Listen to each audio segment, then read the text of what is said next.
Sesungguhnya ancaman dan balasan untuk orang yang meninggalkan sholat, tidak mau menjaga sholatnya, ancamannya juga besar. Sebagaimana balasan untuk orang yang menjaga sholat adalah surga, maka balasan untuk orang yang tidak mau menjaga sholat adalah neraka. Wa na'udzubillahi min dzalik. Allah Subhanahu wa taala mengatakan, fa khalafa min ba'dihim khalfun adha'us salata wattaba'us syahawat fasawfa yalqawna ghayya.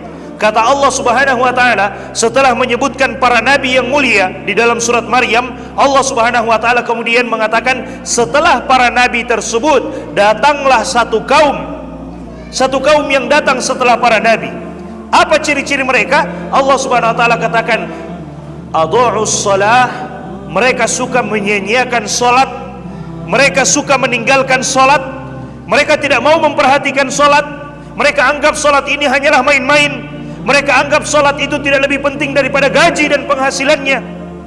Wattaba'us syahawat, dan mereka lebih mementingkan apa yang diinginkan oleh hawa nafsunya.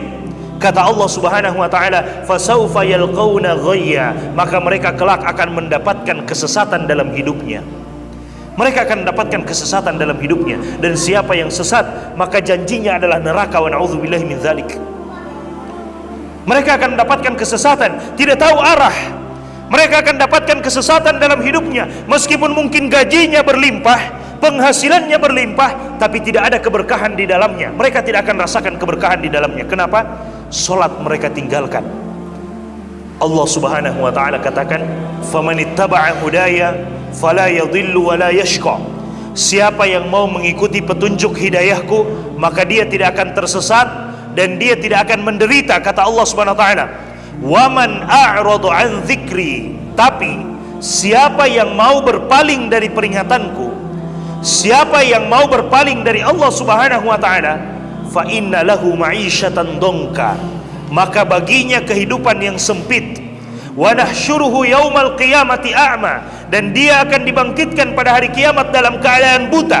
Padahal dulu di dunia dia bisa melihat, tapi di hari kiamat dia dibangkitkan dalam keadaan buta. Maka orang ini mengatakan, qala rabbi lima hasyartani a'ma wa qad kuntu basira.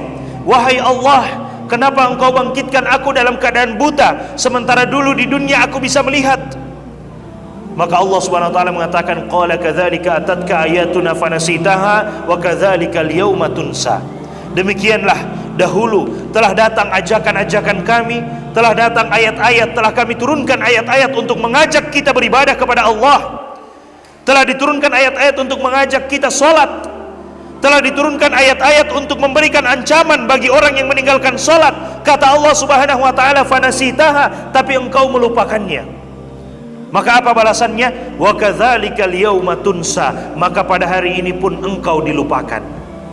Maka pada hari ini pun engkau dilupakan. Jemaah sekalian, ketika kita meninggalkan Allah, ketika kita tidak mau sholat, padahal sholat itu adalah bentuk kita ingat kepada Allah Subhanahu wa ta'ala. Ketika azan dikumandangkan, hayya 'alas shalah, ayo kita mendirikan sholat. Hayya 'alal falah, ayo kita menuju kepada kemenangan. Kemudian kita lupa dengan Allah, kita tidak mau ingat dengan Allah Subhanahu wa ta'ala. Kelak balasannya pada hari kiamat, Allah juga akan melupakan kita.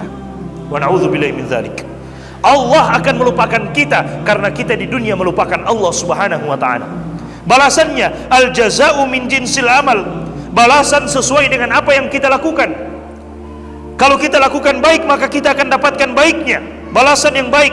Kalau kita lakukan buruk, maka kita akan dapatkan balasan buruknya. Kita meninggalkan sholat, maka balasannya Allah juga akan meninggalkan kita. Kita menjaga sholat, maka balasannya juga Allah akan menjaga kita. Jamaah sekalian yang dimuliakan oleh Allah Subhanahu wa ta'ala. Kemudian Allah Subhanahu wa ta'ala berfirman di dalam Al-Quran, menceritakan tentang orang-orang kafir yang dilemparkan ke dalam neraka. Setelah mereka dilemparkan ke dalam neraka, Allah Subhanahu wa ta'ala kemudian bertanya, ma salakakum fi saqar, wahai penduduk neraka, apa yang menyebabkan kalian dilemparkan ke dalam neraka saqar? Maka mereka menjawab, qalu lam naku minal musallin. Mereka mengatakan, karena dulu di dunia kami tidak termasuk orang yang menjaga solat. Karena dulu di dunia kami tidak termasuk orang yang suka menjaga solat.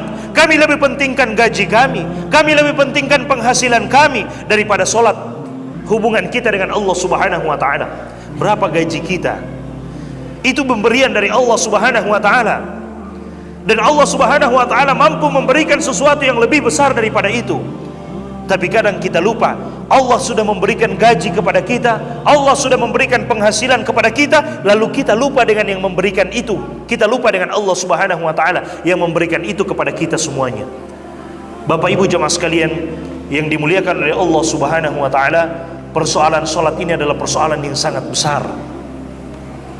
Persoalan yang pertama kali akan dihisap oleh Allah Subhanahu wa Ta'ala antara kita sebagai seorang hamba dengan Allah Subhanahu wa Ta'ala. Hak Allah yang pertama kali akan dihisap, dihitung nanti pada hari kiamat adalah solat kita.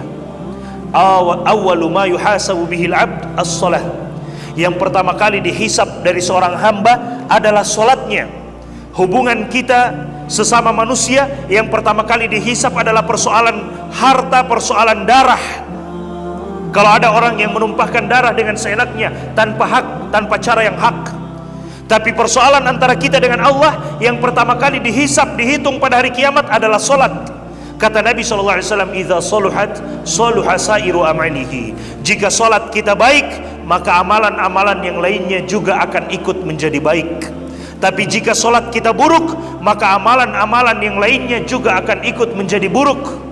Karena solat dapat mencegah kita dari perbuatan yang keji dan perbuatan yang buruk. Inna sholata tanha 'anil fahsya'i wal munkar. Sesungguhnya solat ini dapat mencegah kita dari sesuatu yang buruk. Kalaupun kita terjatuh, maka dengan solat itu kita akan dibuat bisa kembali kepada Allah Subhanahu wa Ta'ala, bisa langsung bertaubat kepada Allah Subhanahu wa Ta'ala. Kenapa? Karena kita menjaga solat kita. Jaga solat Bapak Ibu jemaah sekalian. Dunia ini sementara, tidak ada yang tahu kapan kita kembali kepada Allah Subhanahu wa Ta'ala. Sementara semuanya. Mungkin kita sudah mendengarkan ada orang yang telah meninggal, dia sudah pergi, tinggal mempertanggungjawabkan apa yang telah dia lakukan dan tidak mungkin dia kembali lagi. Seandainya ada manusia yang meninggal kemudian bisa kembali lagi, maka kita bersantai-santai hari ini karena kita yakin kita bisa kembali lagi. Tapi itu tidak mungkin. Tidak mungkin jika kita sudah dipanggil oleh Allah, tidak mungkin kita kembali lagi. Tidak mungkin kita kembali lagi.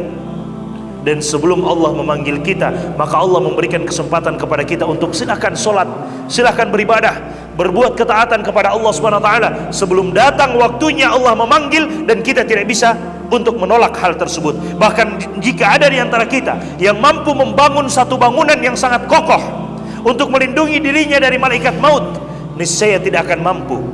Kata Allah Subhanahu wa Ta'ala, "Walau kuntum fi burujin musyayyadah." Meskipun kita berada di dalam tembok-tembok yang kokoh, di dalam istana-istana yang kokoh untuk melindungi diri kita dari kematian, tidak mungkin kematian akan mendatangi kita. Kematian akan mendatangi kita. Tidak mungkin mereka bisa menjauh dan lari dari kematian tersebut. Maka sebelum kematian itu datang, sholat. Sebelum kematian itu datang, beribadah. Sebelum kematian itu datang, berbuat ketaatan kepada Allah Subhanahu wa Ta'ala. Karena pasti akan datang kematian itu, kita tidak tahu kapan akan datang. Karena itu merupakan rahasia dari Allah. Karena dia adalah rahasia, maka jangan pernah lalai. Boleh jadi ketika kita lalai, tiba-tiba kematian datang. Wa na'udzubillahi min dzalik.